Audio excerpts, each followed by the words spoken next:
King Charles III, who is still receiving cancer treatments, was praised for his multiple appearances and engagements in Normandy, France, during D-Day commemorations.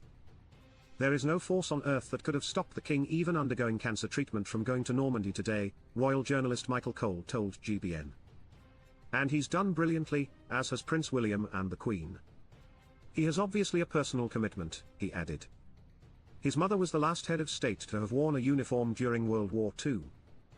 This 80-year commemoration anniversary is even more poignant, even more powerful, even more moving.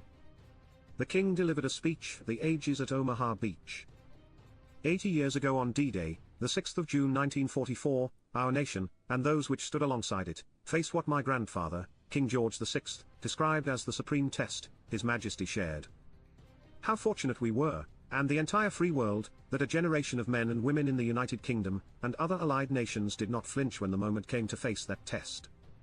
It is with the most profound sense of gratitude that we remember them and all who served at that critical time, the king shared in an emotionally charged and powerful speech at a Wednesday, June 5, commemorative ceremony.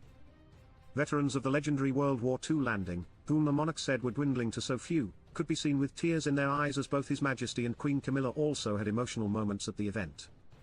Conflicting reports about Charles III's health have been circulating in recent weeks, with some claiming the sovereign is on death's door, while others rebuke this assumption. While His Majesty's doctors are very encouraged with the progress made so far, the king is continuing with his treatment program, and thus we have to prioritize and protect his continued recovery, a palace source spilled. It is still unknown exactly what kind of cancer the king is battling, and what the prognosis and outlook on his struggle with the insidious disease is.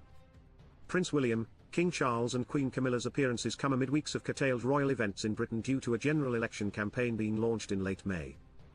The timing of the vote could dampen some of the most anticipated royal events of the year, such as Trooping the Colour, Royal Ascot, and Garter Day, all of which take place in June.